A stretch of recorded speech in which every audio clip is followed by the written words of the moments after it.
thank you to begin with. As I always say at this stage, thanks to Chadwick, Lawrence, Sam and Phoebe for hosting today.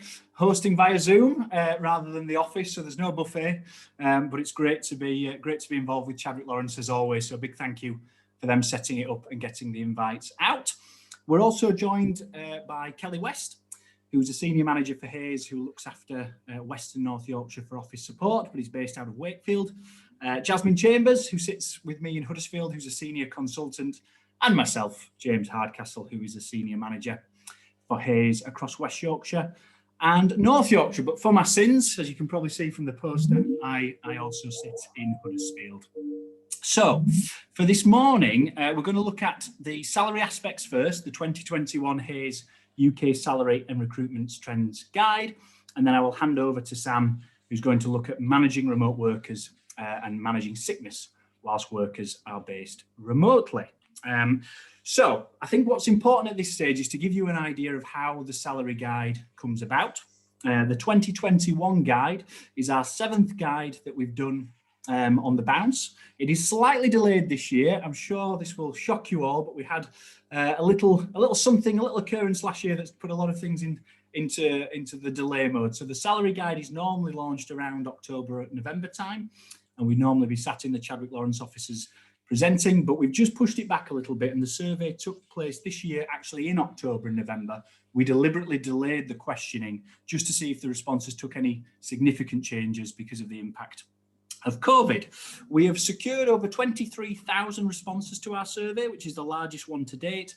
And as I say, it covers all of our specialist areas, which cover pretty much any role you can think of. And it also covers the whole of the United Kingdom and Ireland in terms of geography. I'll come on to this more at the end. If you haven't received a copy or you haven't been able to view one yet, it's the first time, obviously, we're doing it digitally.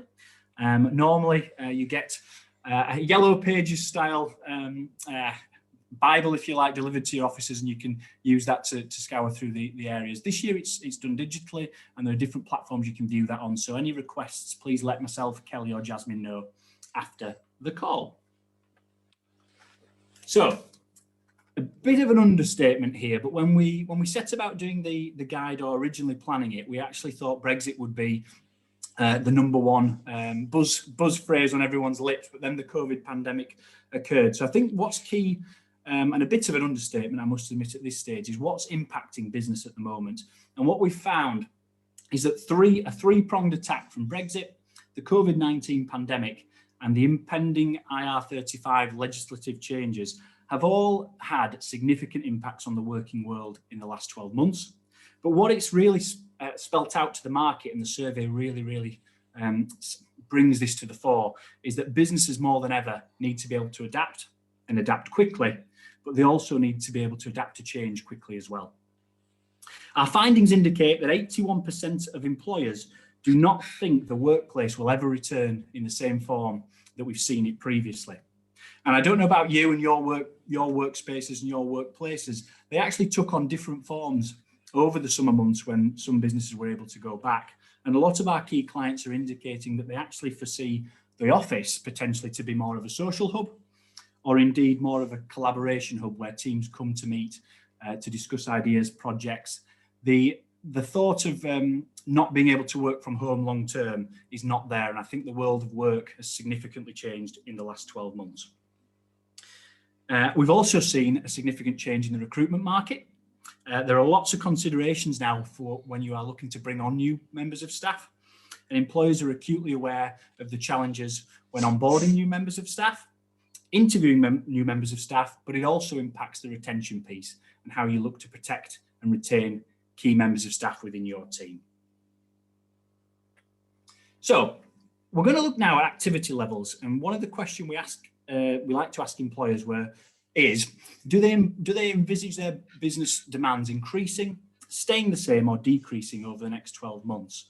And unsurprisingly, we've seen a drop from the 2019 results to the survey that took place in 2020.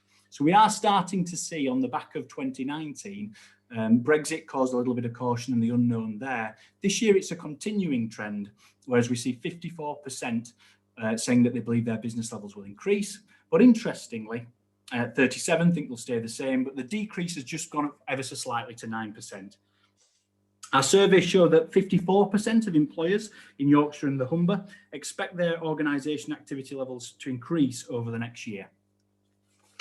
So actually, interestingly, over the national one, we are slightly in front of the national picture where it resides at 53%.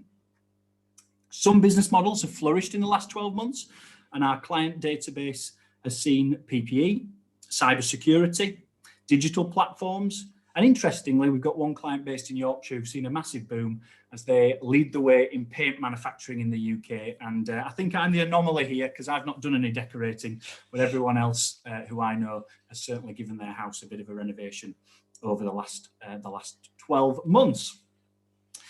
I think what's key is that there's probably notable concern about the longer term economic outlook, especially from employees. While 36% of employers in Yorkshire are optimistic, the proportion of employees who are concerned has increased to 73% this year. So what we're finding is uncertainty is perhaps not always reflected from employers, but employees feel it a little bit more. However, from a recruitment point of view, things still remain relatively positive. Skills shortages remain a persistent problem across Yorkshire and the Humber and nationally, but recruitment plans still remain in place. 74% of employers in Yorkshire and the Humber are intending on hiring staff in the next 12 months. This is higher than the overall UK outlook, which resided at 70%. But what's interesting is 77% of employers believe that their recruitment plans will be affected by a skills shortage. What other threats do we face in the market at the moment? IR35 remains one of the biggest potential risks and still a bit of an unknown feature in the private sector. IR35 changes hit the public sector in 2017 and are being extended from April 6th across the private sector. The reforms pass the responsibility of determining tax status to the hiring organisation. So employers foresee risks around potential costs. 59% viewed IR35 as being a risk around business costs. The loss of talent, just under half thought it would impact them recruiting key talent to their organisation. And 42% also believed that it would increase workloads within their structural organisation because the admin tasks and the compliance around ensuring that they would comply with standards.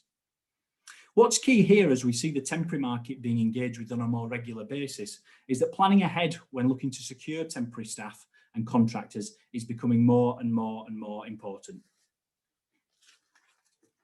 We mentioned that we're working in a skills short market and the top skills in demand will probably not surprise too many of you as the world has changed around us due to the COVID pandemic. Specialist skills remain high on the agenda and project and change management is the number one. As I'm sure many of your businesses will have experienced, the rush to get everybody set up to work from home, the onboarding of new staff, the setting up of online platforms, simple things like getting organisations accustomed with Zoom and Teams has been a key feature in the recruitment market.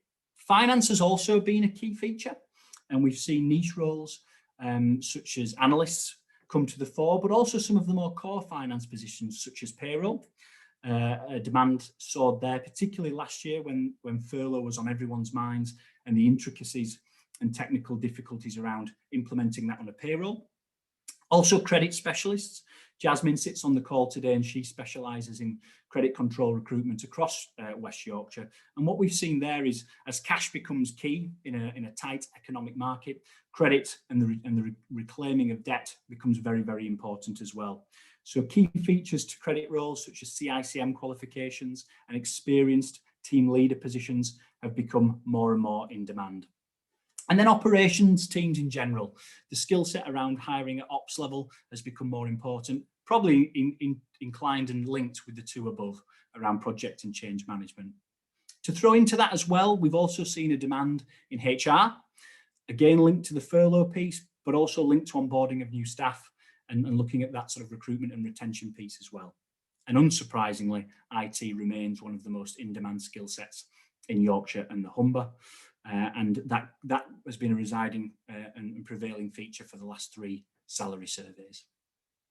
Interestingly, in the age of team and Zoom interviews, soft skills are becoming more and more important, but also harder to find. When you can't meet somebody face to face and the interview process is taking place over this platform, communication and interpersonal skills virtually and via video are becoming more and more important. The ability to adopt to change and be positive when dealing with change is one of the key soft skills that we've seen, and problem solving remains high on the list when people are looking to bring in and recruit new staff. So now we're going to look at upskilling, and a piece that always features heavily when we look at the salary survey guide. 77% of employees said that they plan to feature some form of upskilling or undertake a professional qualification in 2021.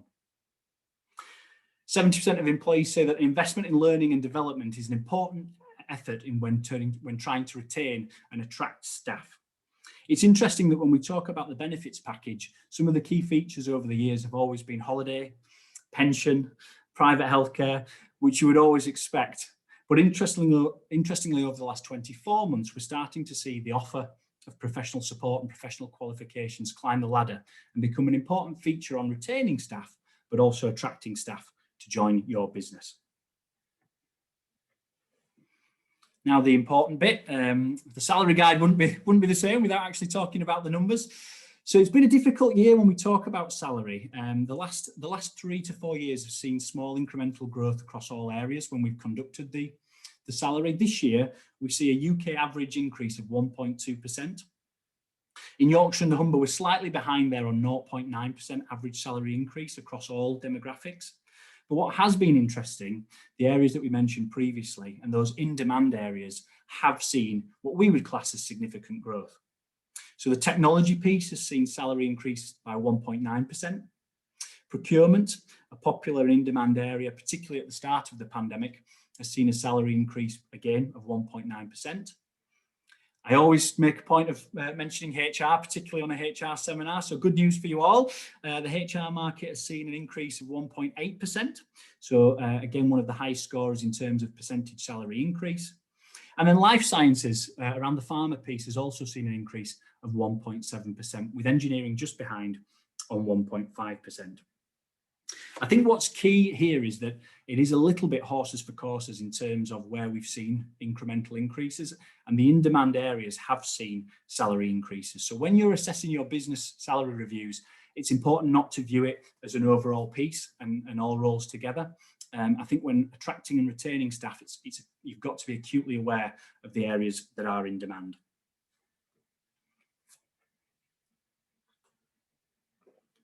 So, how are salaries changing?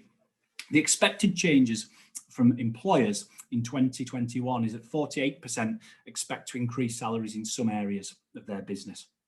50% expect to stay at the same level, which is a larger chunk than we've usually seen in the guide, with 2% actually having to take a percentage decrease on salary structure or expected salary structure in 2021.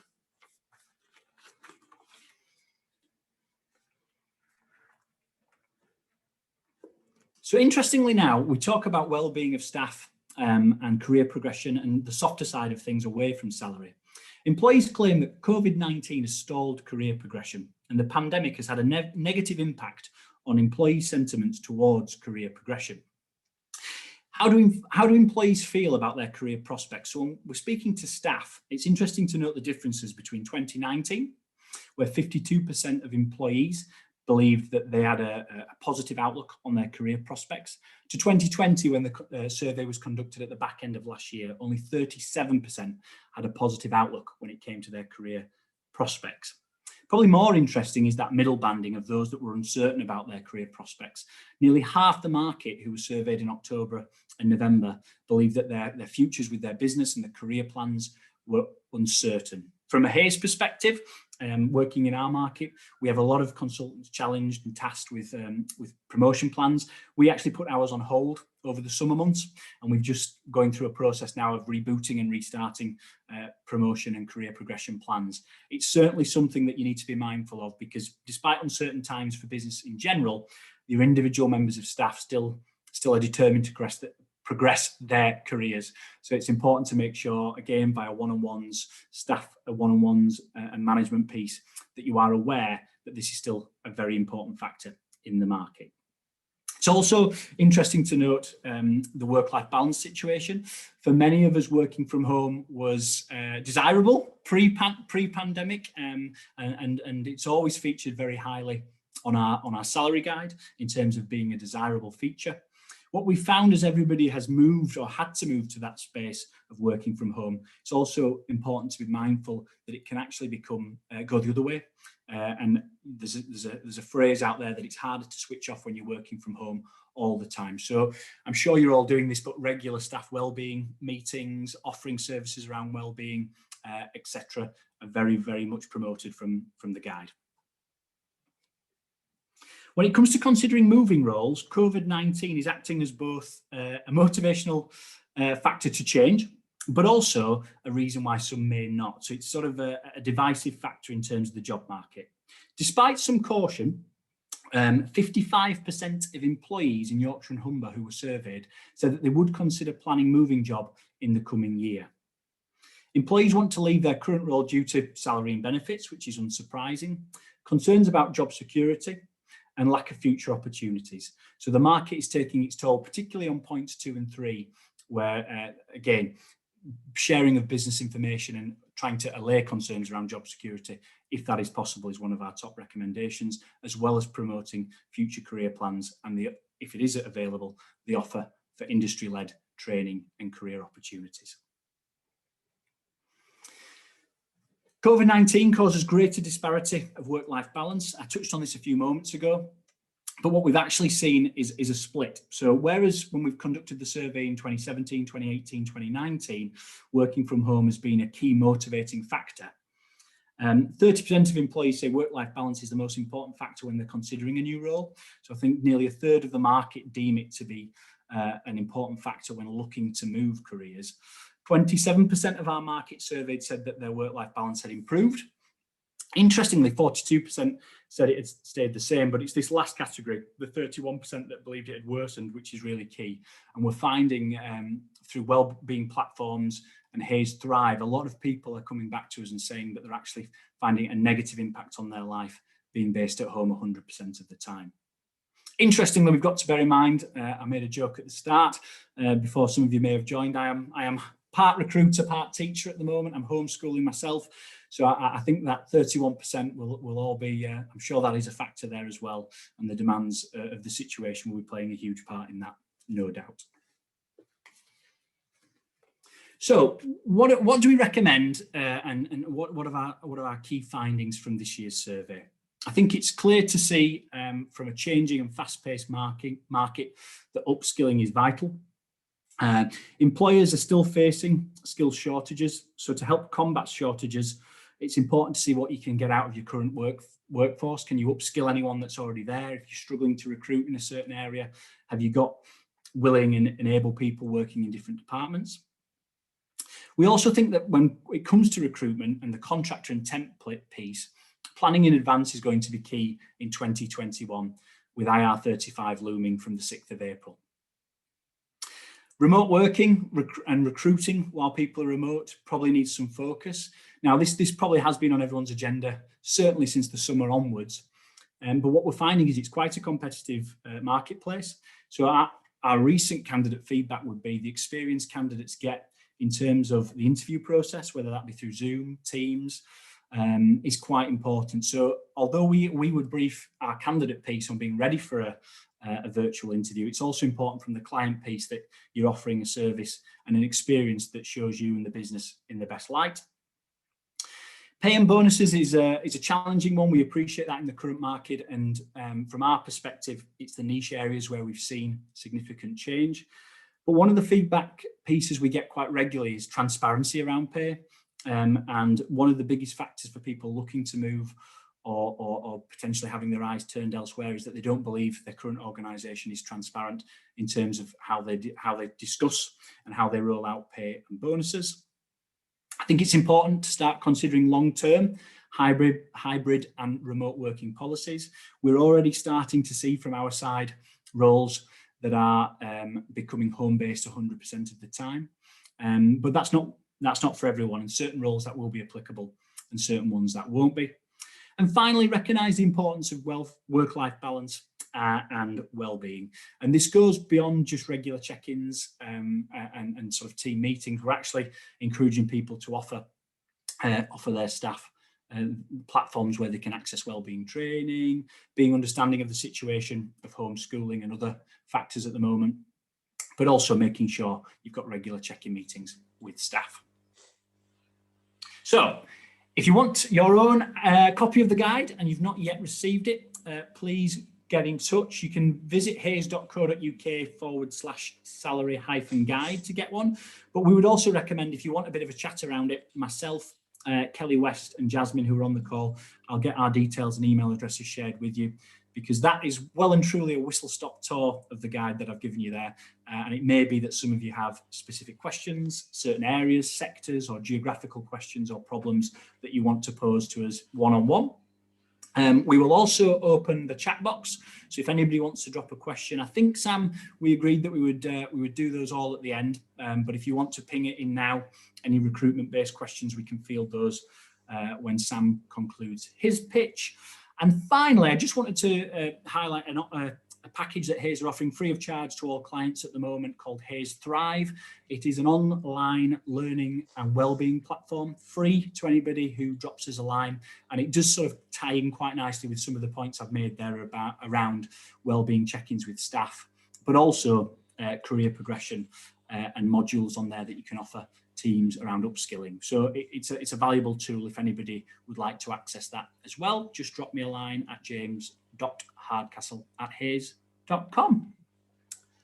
And I'm looking at the clock. I think I've done about 25 minutes, perhaps, Sam, slightly longer than I thought, but there we go. Perfect. Thanks, James. And the people have been using your chat function. If you've not been see, I think Kelly's answered your question though. Question whether the slides are available. Do you want to answer that while you're unsharing your screen, and I'll pop mine on. I should have mentioned at the start that Sam's coached me through Zoom, as I'm a Microsoft Teams man normally. So, yes. Yeah. So in terms of slides, if you want to drop me an email one-on-one, we'll be able to get a copy across. But I would probably encourage, the slides will be useful, but I think if you, sorry, I've not been able to see who's asked that question, but in terms of this edition, I think the guide itself probably gives a more in-depth view than what I've done there. So those stats are included in the guide as well as a whole lot more. Perfect. Thank you to James. Again, dovetails with me very well there. I'm going to nick a few of your stats as always. So obviously, just morning for me. Anyone who doesn't know me, I think I do recognise most of the faces today and the names. It's Sam Paulsen, partner at Chadwick Lawrence in the employment team. As James mentioned, assisted ably by my colleague Phoebe Goethe this morning. What am I talking to you about? And today is, as the title says there, challenges of remote working and managing sickness absence. What I'm looking to kind of talk about is as you'll see, we've got a series of events going on over the next few months. Details all on the website, but I'll mention them at the end. And unsurprisingly, the focus on everything at the moment, and my day-to-day life is still COVID. And I think it will be for the next few months at least. So all of these next series of presentations, I'll probably call them the COVID series, are obviously all linked to that. And there's going to be a bit of overlap when we talk about the challenges and the issues there. So primarily what I want to focus on today is sickness absence. There is a big piece on remote working, and James is, again, from a recruitment point, is set out some of the challenges he's facing. So primary focus today is, with that remote working, what are we seeing? How are people adopting it? And then what is the knock on?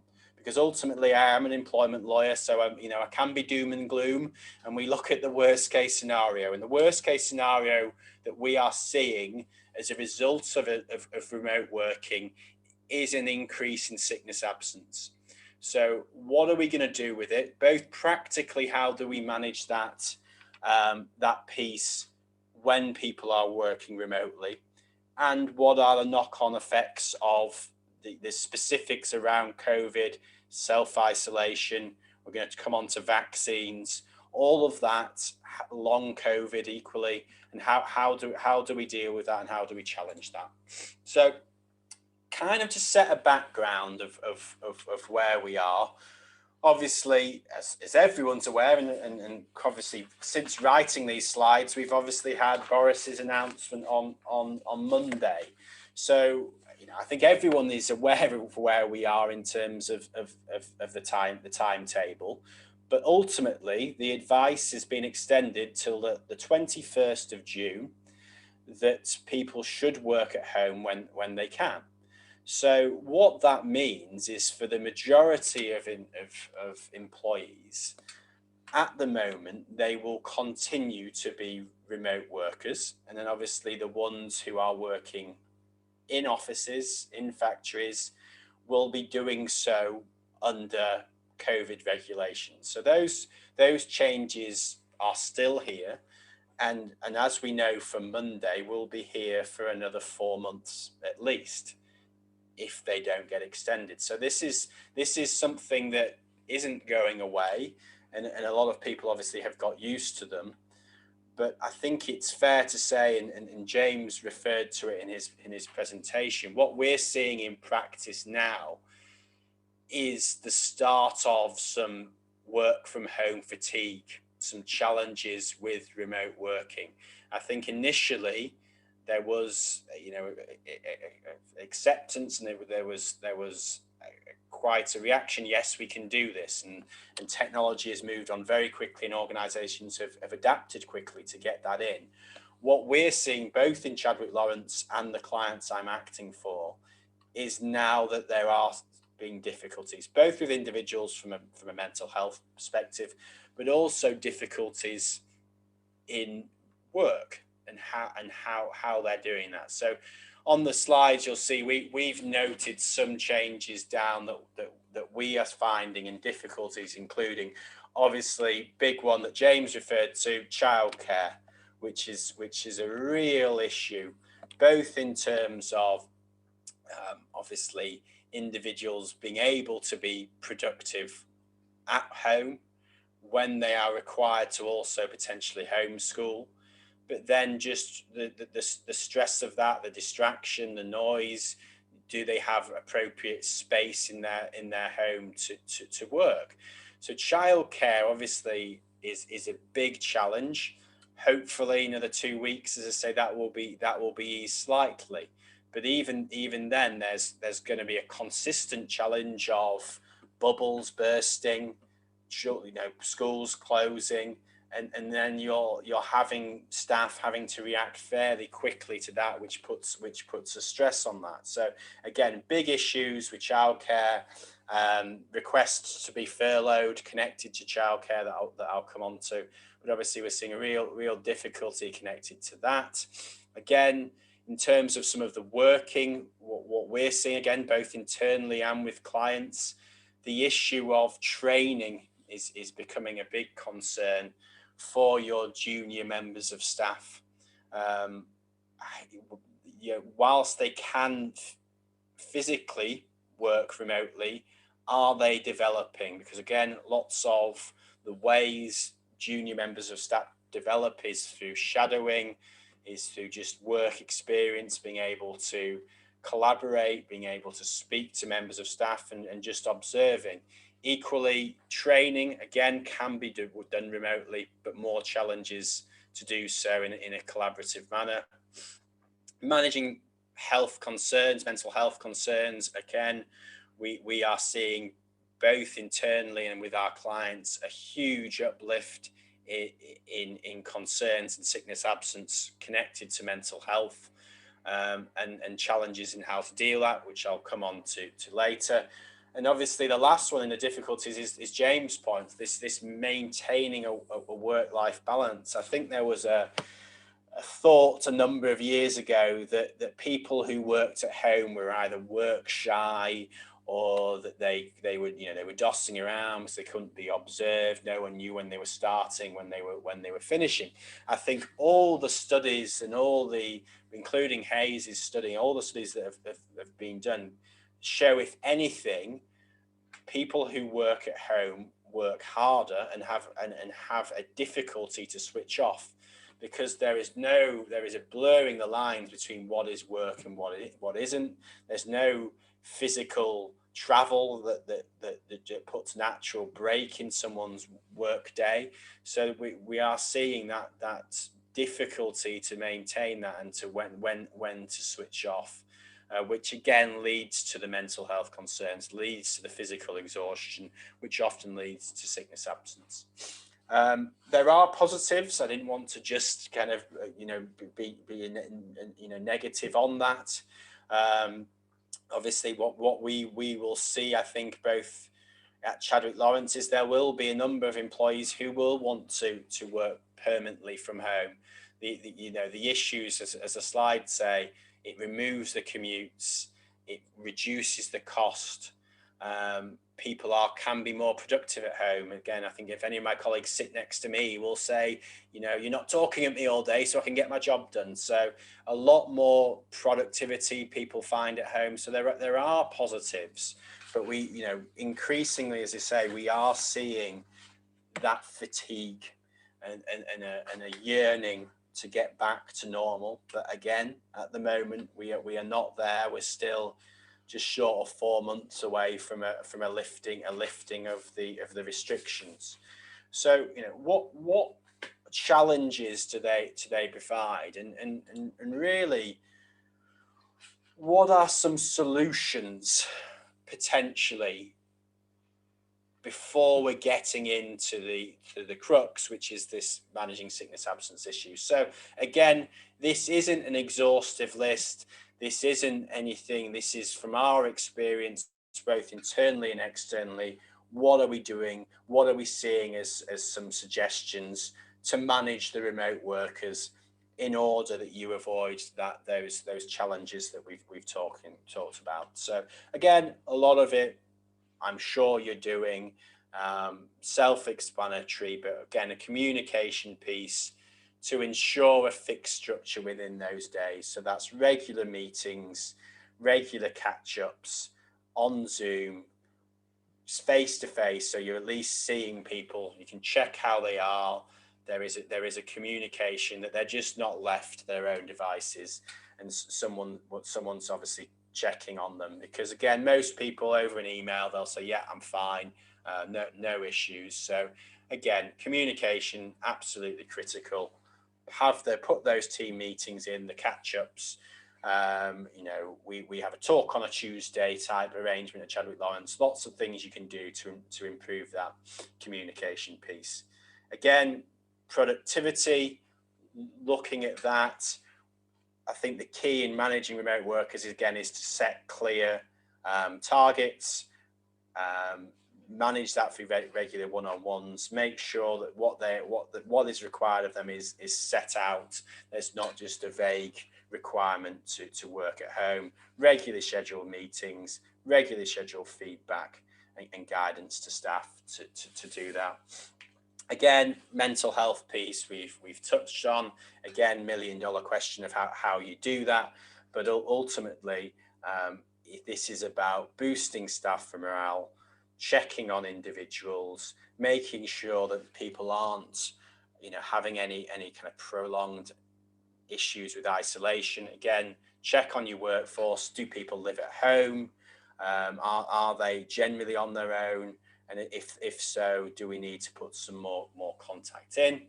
Again, boundaries, absolutely key to the work-life balance. Again, this is things that you as a workplace and as an organization can mandate, so we can actually make sure people switch off. So that's notifications on phones. It's to make sure they're logged out of the system, and set those boundaries, set those expectations, so that within reason, because we don't want to discourage people, and people work in different manners, but make sure those boundaries are set.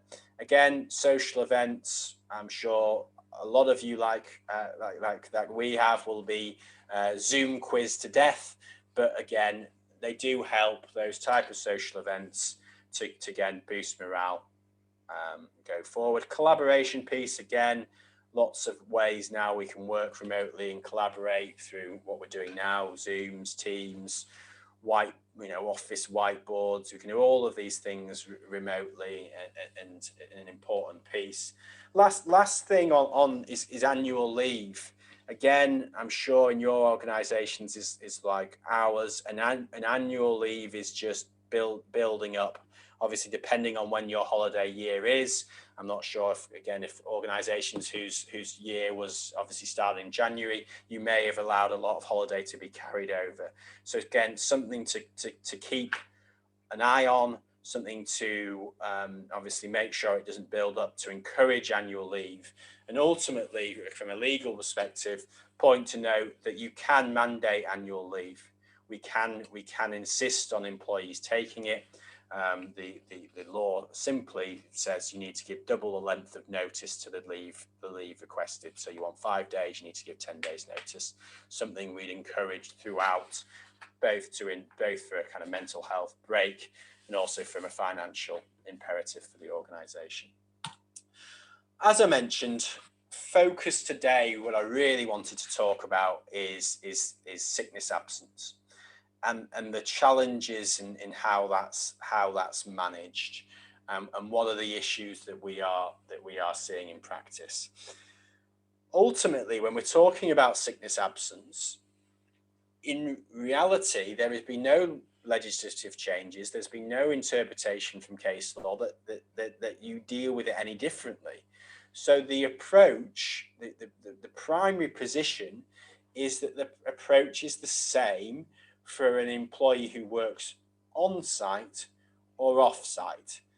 The difficulty and the challenge comes over the communication piece and how we do that. I'm sure a number of you will have experienced pre-COVID dealing with a sickness absence and having an issue communicating with those individuals and getting them to talk and starting that process off. And that, again, is only in our experience being heightened by COVID and the issues of remote working. So again, few things to consider. Self-isolation does not equal sickness. So there are cases, obviously, when people need to self-isolate through when they've been in close proximity and they get informed of self-isolation, there is a requirement to self-isolate.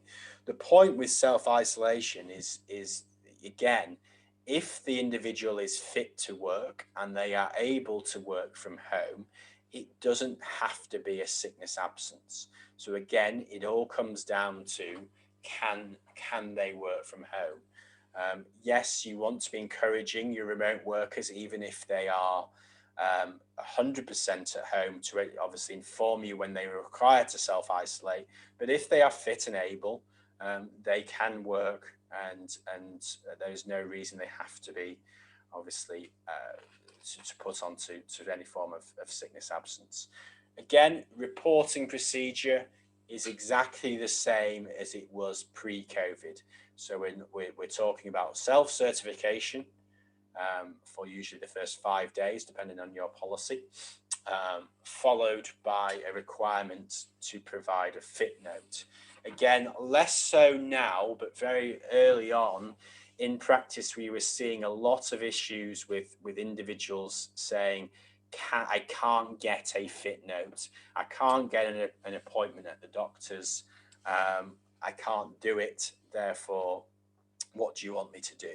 And again, what we're asking to do, and I'll come on to isolation notes in a minute, but is that they need to be showing their best endeavours that they have been attempting to get a fit note. As I say, in reality now, we're seeing with more GPs doing kind of remote appointments, it is relatively easy to now get a fit note. So if you are getting any staff saying that they are unable to get one, I would be, as in a polite way as possible, putting some pressure on them to still get that, because they still have a requirement to conform with your sickness absence procedure.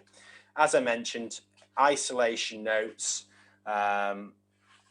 If you are at all concerned that an individual is self-isolating, is not genuine, you can provide and request that the employee provides an isolation note, which you can again obtain. Ask the employees, they can be obtained from the NHS website or by calling 111.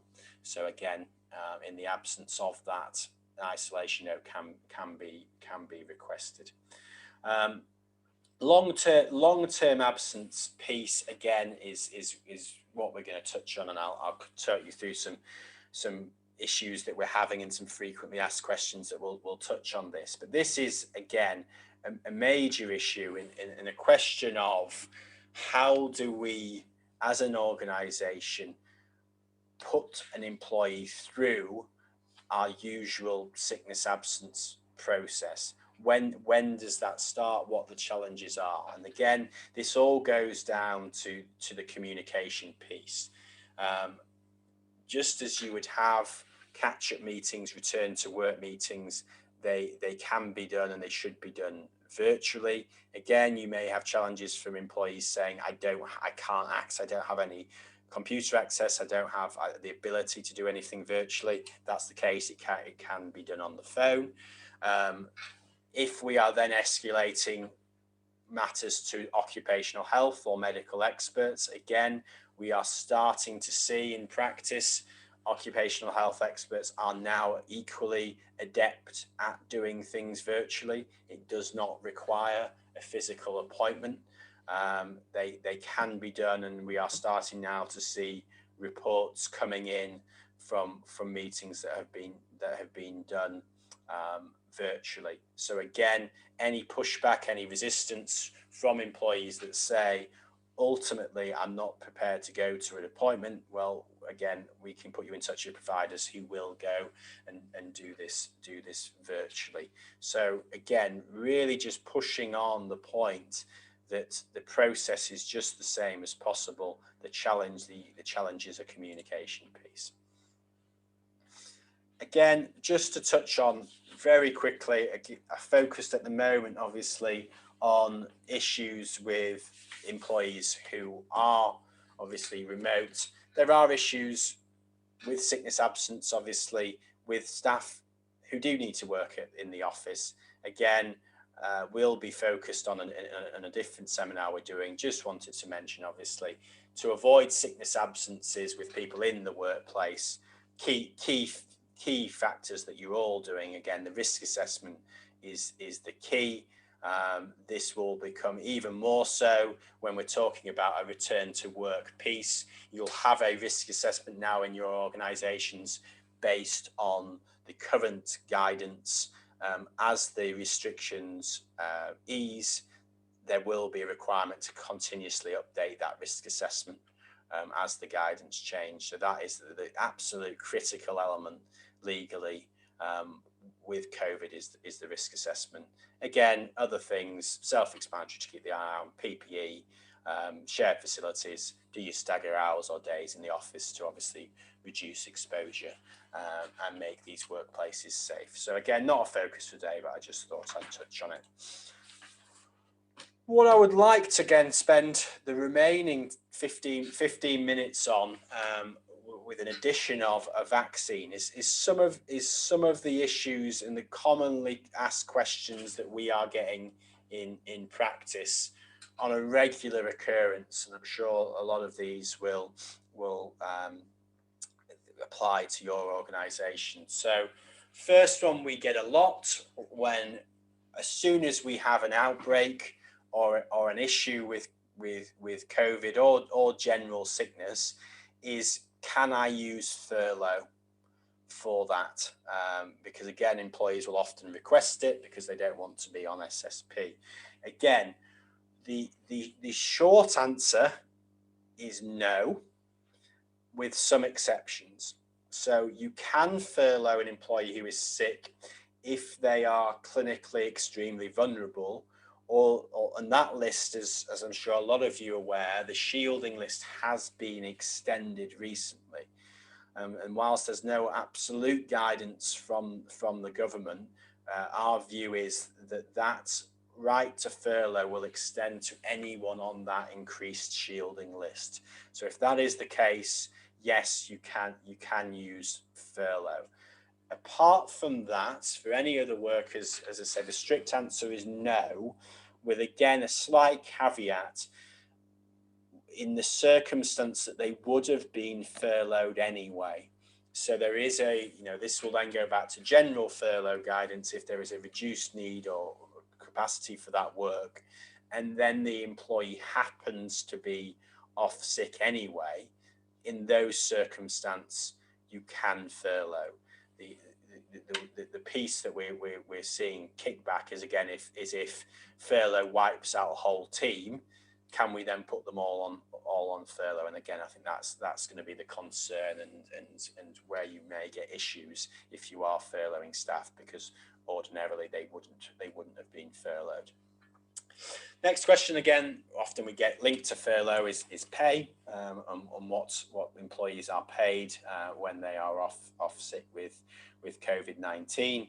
Again, the which I'm sure a lot of you are aware, that there was additional legislation put in to amend SSP, and now any employees off linked to COVID, either self-isolation or off sick with COVID, are eligible for SSP on the first qualifying day. So there is no longer the requirement for waiting days. SSP obviously paid from the first day. As an organisation, you obviously are, if you would like to, you can top up their pay. We need to be careful with use of discretion, and does it set precedents? But ultimately, if you would like, there is no reason that you cannot top up that pay going forward.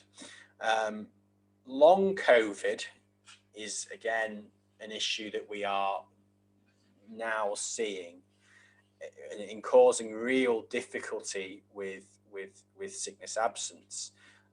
If any of you in practice have dealt with historically issues with ME or chronic fatigue, again, they are very challenging from a legal perspective. So this is something that we are going to see a lot more of. The difficulty at the moment is obviously long COVID as a condition is still slightly unknown. And when we're talking about sickness absence, a lot of the time we look at classifications as disabilities.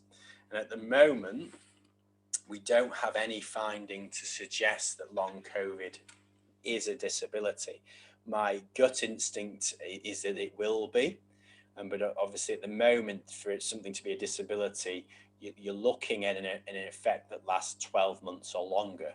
And with so where we may start to get that soon, we don't have enough cases and nothing is being tested to say, yes, long COVID will amount to a disability. So therefore, what you're doing is, again, looking at the symptoms, looking how to manage that. But I wouldn't advocate at this stage to say to someone, well, long COVID isn't classified as a disability. Therefore, if you dismiss, you have no disability discrimination risk, for example. Be very cautious. And as I say, my instinct is it will become designated as a disability. Again, connected to sickness absence or a lack of sickness absence, but very relevant to these issues is, again, a number of questions I've had recently of can we discipline employees who fail to self-isolate and ultimately bring COVID into the office. We've had a number of cases where people have attended workplaces with symptoms and failed to self-isolate, and then that has had a knock-on effect. Again, the short answer to the question is yes, but again, be incredibly cautious. I have an active case at the moment where an organisation is looking to for a finding of gross misconduct in that case. They have a clear policy that says if you have any symptoms whatsoever, you stay at home. An employee has failed to do that.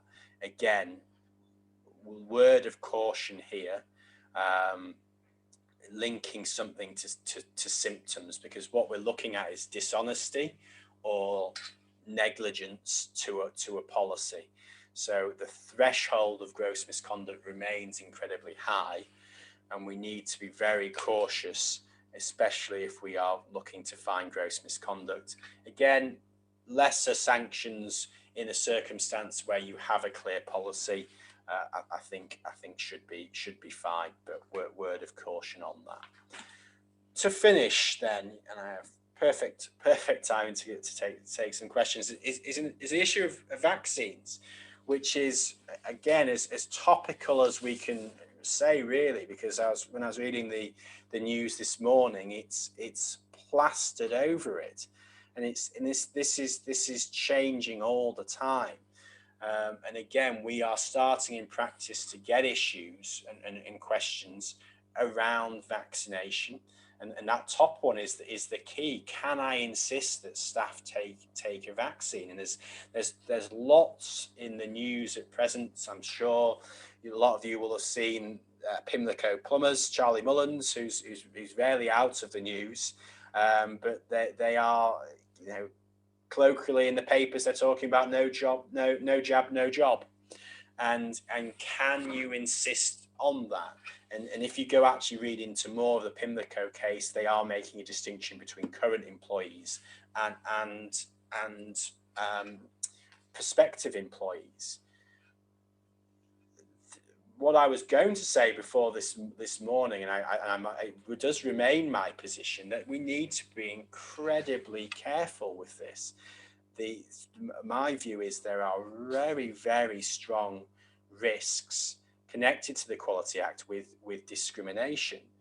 The slight pause on that was this morning that the government are, as I can see, looking at these vaccine passports, which is relevant to what we're talking about in a workplace, because they're fundamentally, they are based on the same piece of legislation, which is the Equality Act, and the risks, whether that is something the government introduces in everyday life and something in the workplace is connected. And I think it's going to cause real issues with discrimination. There are going to be a number of people, both on the ground of belief. There are anti-vaxxers, there are people who do not have a legitimate belief. Whether you agree with that belief or not is part of the legislation is not important. They have that legitimate belief. Whether they can tie that into the quite narrow definitions in the Equality Act of religion or belief will be tested. But even above that, there are groups of people who can't be vaccinated through either health conditions. Again, there's it's up in the air whether obviously people who are pregnant can have a vaccine. And I think that causes a real issue, that if you are having blanket policies that say that there's no job unless you are vaccinated, that will give rise to claims in discrimination. What the thought process that the government are suggesting and organisations who are implementing these policies are suggesting is that they will rely on a kind of proportionate aim argument, that obviously what they are trying to achieve justifies the requirement for staff to be vaccinated. But as I say, my own view is to be incredibly cautious with that. And if you are looking to have policies, that my view would be always look at this on a case-by-case basis. So yes, potentially have a requirement, or potentially have an encouragement of staff to be vaccinated. But I would, a blanket ban for me is questionable. And again, for me, prospective or existing employee doesn't make a difference. A prospective employee can still have a claim in discrimination. So, you know, be very careful with that. If you are insistent, again, what you do as an organization is critical. So again, some of the people are putting this in, care homes, obviously have a stronger argument on proportionate means, and of achieving a legitimate aim. Sorry, I should have said in terms of the official definition. So be very careful on that. Again, second issue linked to that is, once people are being vaccinated, can I keep track of that?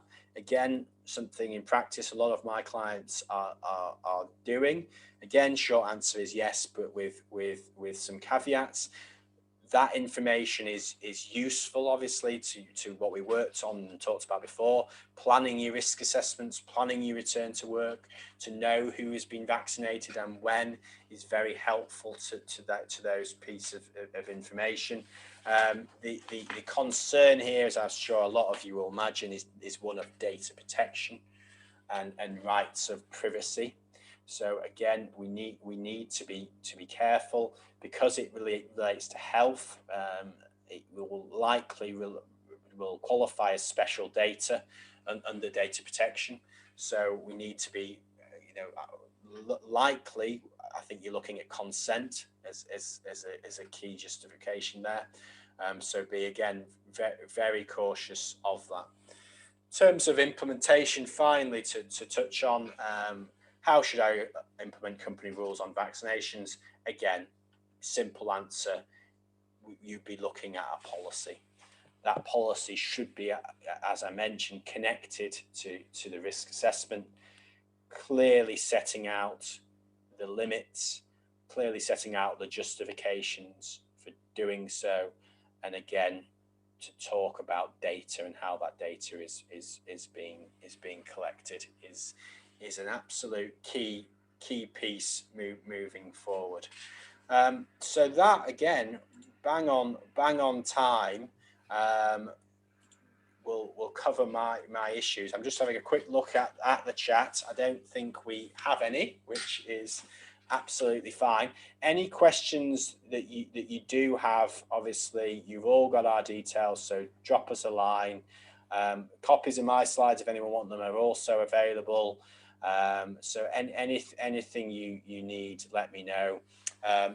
Talking of COVID policies and vaccination policies, again, anyone needs some assistance on that, we are happy to provide and happy to point you in the direction, or we can draft them for you if you want.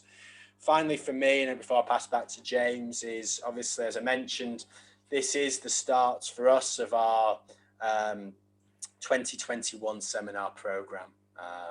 I think it is probably about a year, close to the day till James, till we did one in person. So we have been a year remotely ourselves on these. So they will continue. Details all on our website, chadwicklawrence.co.uk. James and I have got a date in the diary for our next one, but we are just confirming title, which is likely to be in April. As I said at the start, this is at the moment, this is still part of our COVID series. So we will be doing another one in April. So obviously keep your eyes out for the invitations. We'll all be on the website. And again, unless there is any other questions, that is it. And I will pass back to James. Thanks, Sam. Much appreciated. Interesting stuff there. I was just going to say the same, echo Sam's thoughts. Thanks to everyone for attending. We will give it 2 minutes just to see if anybody drops anything into the chat box, or a minute or so. It doesn't look like they are doing. Please feel free to contact either of us if there are any follow-ups. A couple already have, so thank you for that, particularly around Hays Thrive. So I'll pick up with those people individually. I'm stalling like a radio host or a TV presenter. There's nothing in the chat box, so we will say goodbye. And thanks to everyone again, and hopefully see you on the April one. Thank you.